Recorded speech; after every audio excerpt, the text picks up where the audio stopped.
블루오션에 뛰어들자. 본문 말씀은 마태복음 28장 16절에서 20절까지입니다.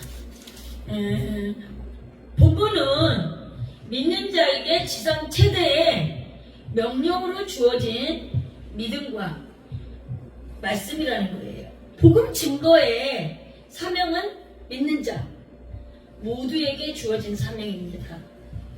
천사의 말을 듣고 갈릴리에 간 제자들이 부활하신 예수님을 만나고 이들이 부활하신 예수님으로부터 전해들은 명령은 뭐였어요? 바로 선교의 명령이었습니다. 아멘. 19절에 보면 원어 성경으로 살펴보면 제자 삼으라 말이 본 동사로 쓰여져서 문장 전체를 이끌어가고 있는데 나머지는 분사 구문임을 알 수가 있습니다. 정리해서 말하면 19절에서 말하는 모든 족속으로 나아가는 것도 제자 삼기 위해서이고 아버지와 아들과 성령의 이름으로 세례주는 것은 제자 삼기 위해서입니다. 예수님이 분부한 모든 것을 가르치는 것은 제자 삼기 위해서였다는 것입니다. 아멘. 아멘. 그러므로 지상 최대의 명령이라는 것은 예수님의 명령은 제자 삼으라. 아멘. 그런 말씀으로 한마디로 우리가 요약할 수가 있습니다. 아멘.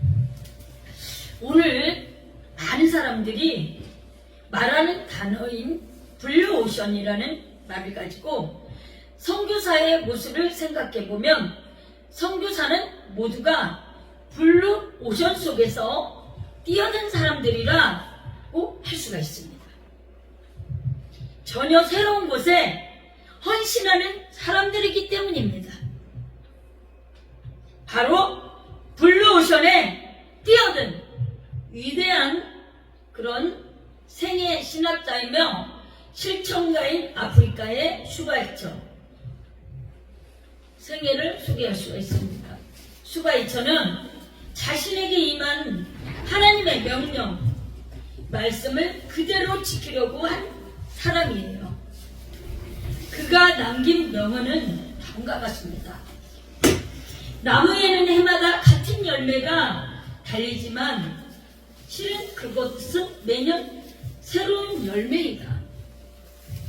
이 세상에서 가장 비극적인 삶은 정신이 죽은 삶이다. 그에 대한 감동적인 예화를 소개하고자 합니다. 1960년대 슈바이처는 노벨 평화상을 받고자 시상 장소인 덴마크행 기차를 탔어요. 슈바이처가 온다는 이야기를 들은 많은 기자들이 같은 기차를 탔어요. 이들은 그와 함께 기사를 쓰면서 식장까지 가고 싶었던 것입니다. 근데 노벨 평화상을 받는 그는 박사학위만 정식학위가 3개에다가 명예박사학위까지 20여 개가 넘었습니다. 게다가 영국 황실로부터 100장의 칭호를 받은 귀족이었습니다. 그래서 기자들은 당연히 슈바이처가 특실에 있으리라고 생각했습니다. 그러나 그곳에 그는 없었습니다. 1등 칸에도 없었고 2등 칸에도 없었습니다. 마지막으로 3등 칸에 가서 보니 그는 거기서 가난한 어떤 사람을 치료하며 돌보고 있었습니다. 기자들이 슈바이처에게 선생님께서 어째서 이렇게 남루한 3등 칸에서 고생하면서 가십니까? 하고 묻자 슈바이처는 이렇게 말했어요. 이 차에는 4등 칸이 없나요? 블루오션이라는 말은 그 말씀을 하십니까? 이 단어는 경영 전략과 관련되어 사용되는 단어입니다. 같은 상품을 가지고 경쟁사들과 경쟁하는 것보다는 경쟁자가 없는 영역에서 수요와 가치를 창출하여 성과를 올리는 전략을 말합니다. 다시 말하면 남이 하지 않는 새로운 시장을 개척하는 것을 의미합니다. 블루오션 전략의 핵심은 기존의 수요가 아닌 전혀 새로운 수요를 창출해내는 것입니다. 사람들의 숨은 필요를 찾아내는 것이고, 그래서 그들의 욕구가 부응하여 새로운 필요를 창출해내는 것입니다. 어떻게 보면 선교라는 그 말 자체가 블루오션 전략에 꼭 필요하지 않을까요?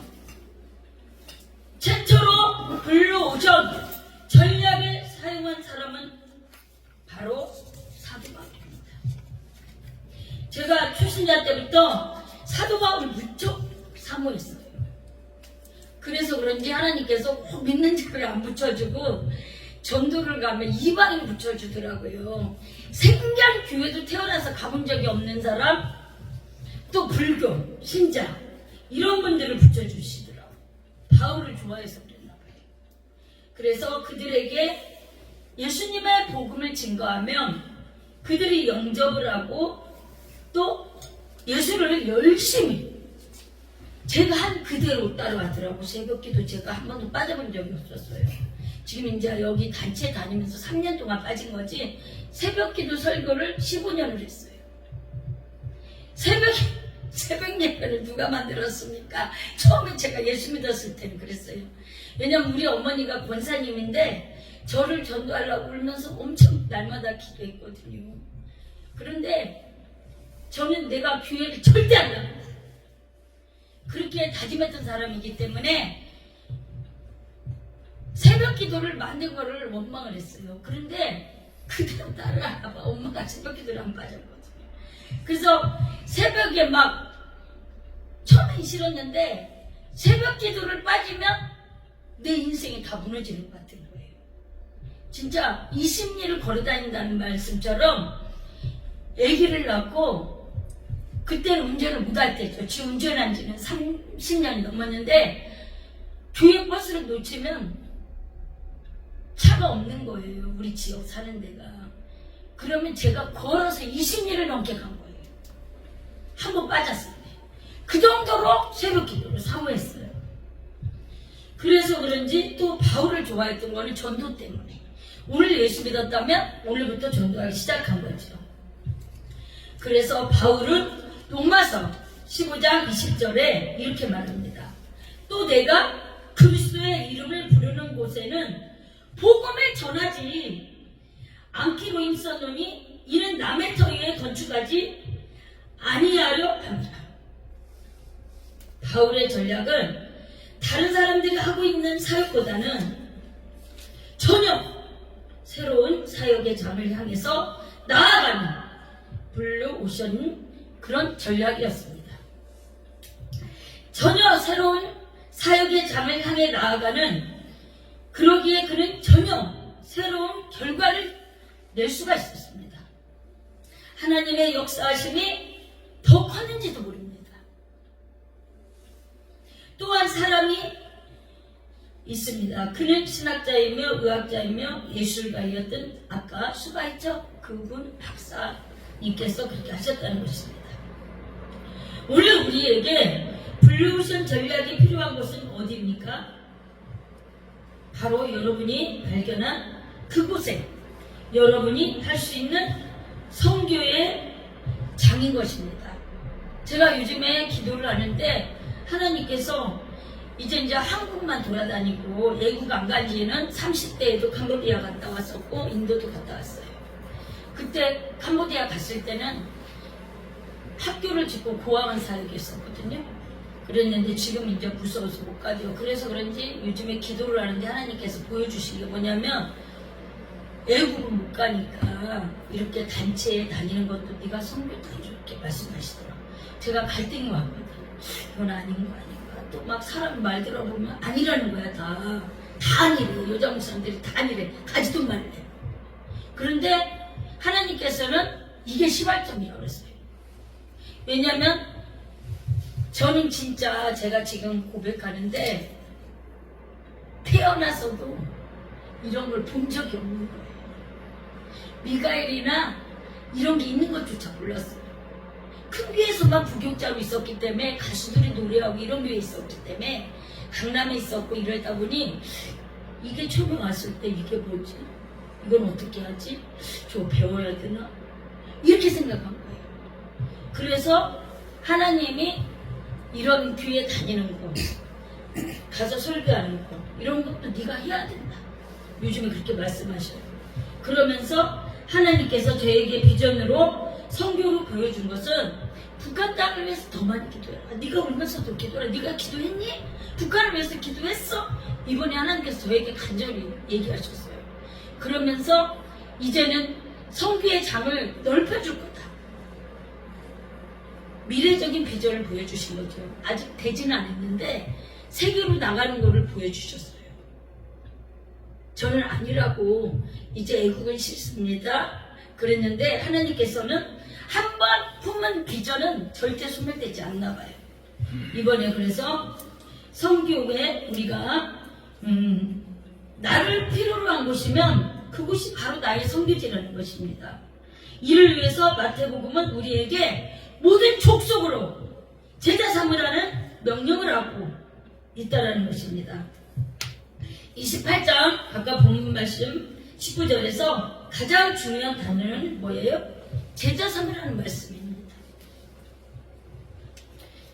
우리가 기다리는 전혀 새로운 곳, 블루 오션 지역은 어디입니까? 누구나도 할 수도 없고 우리가 할 수 있는 그런 곳, 그런 곳이 분명히 있다는 것입니다. 과감하게 우리가 뛰어들어야 됩니다. 희생할 때 열매를 거둘 수가 있습니다. 요한복음 12장 24절에서 예수님이 말씀합니다. 내가 진실로 진실로 너희에게 이르노니 한 알의 밀이 땅에 떨어져 죽지 아니하면 한 알 그대로 있고 죽으면 많은 열매를 맺느니라. 마태복음 13장 23절은 이렇게 또 말합니다.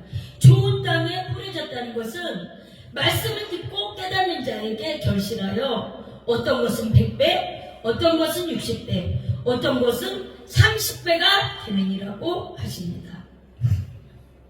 그렇습니다. 우리가 말씀을 듣고 좋은 밭이 되어서 그 말씀을 잘 품어서 간직하면 그 말씀에 씨앗이 나를 통해서 많은 열매가 맺게 되는 것입니다. 하나님께서는 우리에게 말을 잊지 않고 능히 있고 열매를 맺으라고 했어요. 그래서 저는 지금 당장은 비행기 타고 갈 수 있는 형편은 아니지만 하나님께서 미리 보여주셨잖아요. 어제도 기도하는데 막 세계로 나가는 걸 보여주시는 거예요. 그래서 하나님 이게 뭡니까? 나는 지금 자신이 없어요. 나이도 있고 이제 30대는 이제 막 그 비행기 타고 미국도 가고 그랬는데 이제 자신이 없는 거예요. 그랬더니 하나님께서 뭐라고 하시냐면 너 나이 생각하지 마. 왜 나이 생각해? 왜냐면 내가 하는 거야. 네가 하려고 하니까 안 되는 거야. 그래서 하나님한테 눈물을 흘리면 아 그래요. 제가 잘못 생각했습니다. 하나님 내가 믿음이 없는 죄를 저를 용서해 주세요. 항상 기뻐하고 쉬지 말고 기도하고 범사에 감사했는데 내가 이거 하나님 나를 세계로 쓴다는 것을 내가 잊어버렸습니다. 그리고 자신도 없었습니다. 낙심했습니다. 그랬더니 내가 반드시 너를 쓰리라. 저에게 다 기쁨을 주시더라고요. 그래서 아 그렇구나. 한국에서도 성립교회 가든 어디 교회 가든 그것도 바로 선교구나. 꼭 비행기 타고 해외를 가야 선교는 아니구나.